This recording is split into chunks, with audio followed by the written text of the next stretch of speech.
फिर मैं और एक मंत्र के बारे में यहाँ चर्चा करूंगा, जिसके कारण हमें काफी कुछ क्रिटिसिज्म सुनने में आता है। इस मंत्र के पहले ऐसी एक संकल्पना की गई है कि ये पुरुष जो है, जो परमात्मा है, परमेश्वर है, या जो शक्ति है जिसने सृष्टि की उत्पत्ति की, उस शक्ति को सर्वसाधारण लोगों को समझने के लिए एक मनुष्य के रूप में चित्रित किया गया। और फिर यह प्रश्न उठाया गया कि इस पुरुष के विभिन्न अंगों से आगे क्या निर्माण हुआ। उसके हाथ से क्या हुआ, पांव से क्या हुआ, आंखों से क्या हुआ, कान से क्या हुआ, नाभि से क्या हुआ, बहुत सब अंगों का वर्णन आता है और उससे क्या क्या निर्माण हुआ, ऐसा प्रश्न पूछा गया है। और ये 13वें मंत्र के आगे उस प्रश्न के उत्तर आते हैं।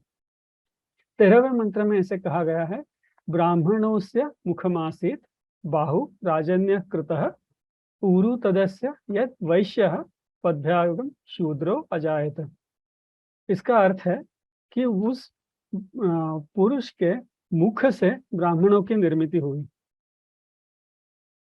उस पुरुष के हाथों से, भुजाओं से, बाहुओं से क्षत्रिय या राजन्य की निर्मिति हुई, उस पुरुष के थाइज से, गोदी से वैश्य की निर्मिति हुई और उसके पांव से शूद्रों की निर्मिति हुई। अब इस मंत्र को लेके हमेशा प्रश्न उठाए जाते हैं कि आपके धर्म में हमेशा वर्ण व्यवस्था बताई गई है, और वर्ण व्यवस्था को फिर आगे जाके कुछ लोगों ने जाति व्यवस्था में बदल दिया, और उसके ऊपर से आज क्या हो रहा है आप सबको पता है। परंतु इस मंत्र का सामाजिक संस्था से, सामाजिक योजना से कुछ भी लेना देना नहीं है, क्योंकि अभी तक मनुष्य सृष्टि उत्पन्न हो रही है। तो ये सृष्टि उत्पन्न होते वक्त उनका वर्गीकरण संभव नहीं है। तो यहाँ पे ये जो शब्द बताए गए हैं, ब्राह्मण, राजन्य यानी क्षत्रिय, और वैश्य और शूद्र, उसका कुछ अलग अर्थ है जो हम समझ लेंगे। ब्राह्मण शब्द का अर्थ है, उसमें ब्रह्म शब्द सम्मिलित है, उसका अर्थ है ज्ञान। तो ब्राह्मण शब्द ज्ञान को प्रतीत करता है या ज्ञान दर्शाता है। बाहु यानी हाथ शारीरिक बल को दर्शाते हैं, फिजिकल स्ट्रेंथ जिसको बोलते हैं, वो दर्शाने के लिए बाहु या हाथ का इस्तेमाल किया जाता है। उरु यानी जिसको थाइज बोलते हैं, वो कुछ भी चीजों का संकलन करने में, समुच्चय करने में दर्शाया जाता है, जो कि वैश्य लोग आज के सामाजिक रचना में करते हैं। तो ये जो ग्रहण करने की और स्टोर करने की जो शक्ति है, वो वैश्य शब्द से दर्शाई जाती है। और बाकी सब जीवनावश्यक कार्य है, वो कार्य करने की क्षमता शूद्र शब्द से दर्शाई जाती है।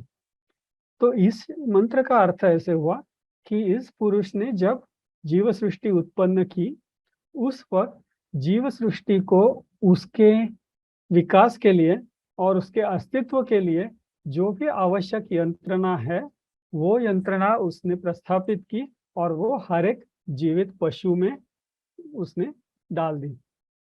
इसका अर्थ यह हुआ कि हर एक जीव जंतु को ज्ञान है, सबके पास ज्ञान है।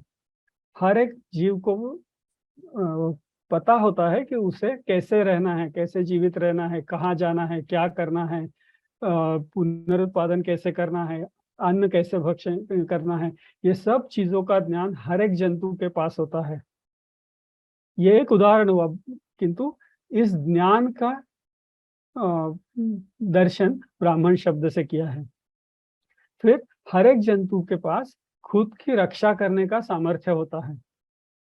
हर एक जंतु के पास, हम बाहें है या हाथ है ऐसे तो नहीं कह सकते। कई एक पेशीय जीव है जिनके पास यूनिसेल्युलर ऑर्गेनिजम्स है, जिनके पास हम लोग दिखा नहीं सकते कि ये इसके हाथ है या इसके पांव है, किंतु हर एक जंतु में शक्ति है कि वो अपना खुद का बचाव कर सके, और वो शक्ति यहाँ राजन्य शब्द से दर्शाई गई है।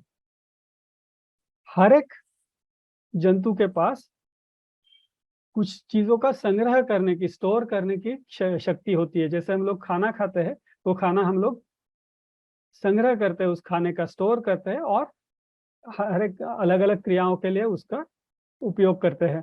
तो वो संग्रह करने की जो वृत्ति है, संग्रह करने की जो ताकत है या शक्ति है, वो वैश्य शब्द से दर्शाई जाती है। और जीवनावश्यक अन्य सभी क्रिया है, वो करने की जो शक्ति है, वो शूद्र शब्द से दर्शाई जाती है।